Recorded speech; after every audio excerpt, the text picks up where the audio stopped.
Hello everybody and welcome to the North American Star League Season number 2. This is the second edition of the news section. Let's go ahead and see what's been going on. Now in teams and trades, we have Sixjack's Major is going to go over to Korea. He actually left Sixjack. Sixjack's actually disbanded, excuse me.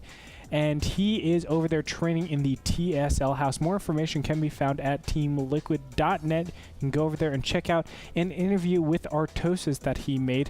It's all over the place, and we wish a lot of luck to Major with his future endeavors in Starcraft.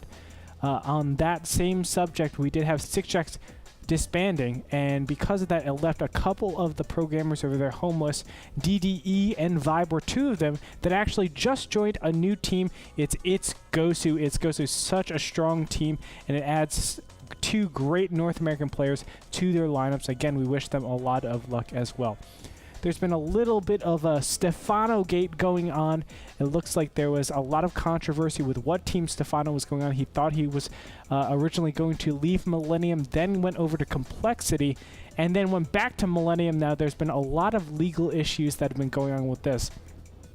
But what's really boiled down to it, Stefano does stick with Millennium. The big thing of discussion isn't necessarily the whole Stefano situation. Rather, what happens, what is the importance of contracts in the StarCraft 2 scene as the overall industry starts to grow and we become more professional. That whole thing is under a lot of scrutiny, and you can look at Team Liquid and Reddit where you can follow the arguments going on there and see what has been trending. We also have Pult joining TSL. Pult originally from Prime, and he went teamless for quite a long time. I guess he was up for grabs by any team. Decides to go with the SCV life and is now going to be training over in Korea, still in Korea, to play his very best. The Penny Arcade comes out with a huge edition of esports. Actually, they talk about professional esports and some of its challenges. You can go check out that entire article at www.penny-arcade.com. Last but not least, a huge announcement. There's going to be an Ultimate Barcraft going down in Anaheim, California after BlizzCon, where Diggity will be hosting that. Some of the sponsors are going to be Twitch.tv and additionally Team Liquid, so awesome sponsors to have. They're going to be just huge amounts of people. They're expecting 10,000 people. A huge venue has been rented out, and we're going to see a lot of huge fun. Go check that out. It's on Reddit. It's on Team Liquid for more information. Anyway, that's going to do it for this segment. We're actually going to move over to tournaments with Jake Orbs-Gulleru. In tournament news, we see that the Evil Geniuses Masters Cup is approaching its last week of play. The top 4 teams are Evil Geniuses, Mouse Sports, Dignitas, and of course Empire. So if you'd like to have more information on that tournament, definitely check it out. myeg.net, going to be the website of choice. Also, IPL 3 coming up very soon. The list of invites and also, of course, the qualifiers has now been announced. So definitely check that out. There's more information available on teamliquid.net/IPL, and of course, IPL's website itself, IGN.com/IPL. Of course, we also have the GCPL Gosu Coaching Premier League. Team Liquid has been doing so well in this tournament. They're actually 6-0 right now. Absolutely unbelievable. So absolutely wish them the best of luck. Really cool to see them being that successful. So make sure you follow that tournament. Check out what's going on with that.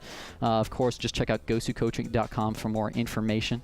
Of course, also, we had another week of matches here on the North American Star League, so definitely check that out if you missed any of the matches. We had some upsets. We also had some pretty standard games, but there was a lot of awesome excitement, so definitely check out anything you might have missed at NASL.tv. Of course, GSL Code has been firing up a storm right now. Some really awesome players in there, and a lot of the foreigners, unfortunately, have been getting knocked out recently. We actually saw Select lose to SC recently in the round of 16. He did beat Alicia, though, in the round of 32, so, you know, props to him for accomplishing that. We also had Show. I believe he lost to Curious. Was able to win versus Maka, though. So, I mean, the foreigners are doing pretty darn well in GSL Code. Unfortunately, though, unable to get to those final rounds. The last couple are Hero. Of course, he was able to beat Violet, but he did lose to Yu-Gi-Oh! Recently. And, of course, also Sase play was lost to Fruit Dealer. Looks like the last one was, oh, right, of course, Naniwa lost to Lucky, an amazing Zerg player.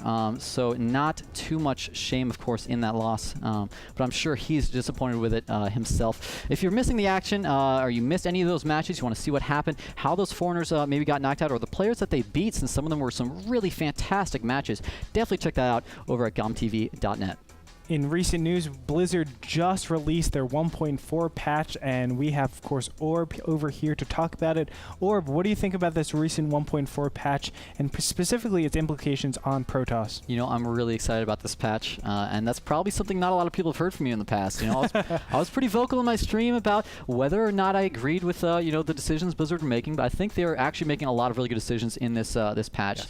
First one, the Immortal change, the range change. I think that's actually one of the biggest changes in this patch that was maybe a little bit overlooked by some people. Completely changes the way PvP works, with Immortals not being stuck behind Stalkers, and also, of course, greatly affects PvT and PvZ as well.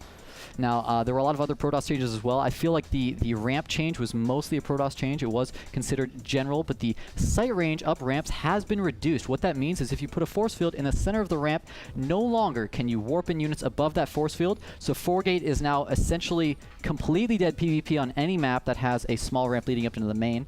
And as well, you can't blink a Stalker up past a force field. So it does also limit blink, and they nerfed the blink research time as well. So they're really starting to make everything just be a little bit more clean, I feel, allow more macro games in PvP, allow more tech games as well, and it's starting to look really good. I mean, they also nerfed the Infestor, but that's actually the one that's had a lot of debate. There's been a lot of debates about that because it's actually a lot of people, and I do tend to agree, a lot of people think that Neural Parasite, nerfing that is not what people were looking at when they were calling the Infestor imbalanced.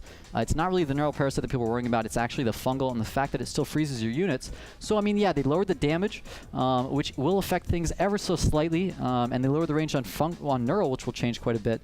But fungal still completely stops units in its tracks, and I think that's still what people are a little bit upset about. Yeah, and last but not least, there were minor tweaks to Terran. They got slight nerfs, but not really. I think another huge hidden patch note that wasn't really told is that Banelings now dropping from Overlords are going to go directly in the middle of wherever they drop. It does buff Zerg quite a bit with their Baneling drops over, let's say, a Protoss force.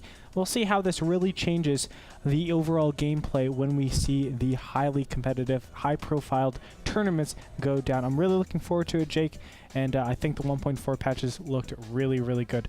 But that being said, that's going to do it for us this week, guys. Thank you so much. I am Andre Greator Pangstra.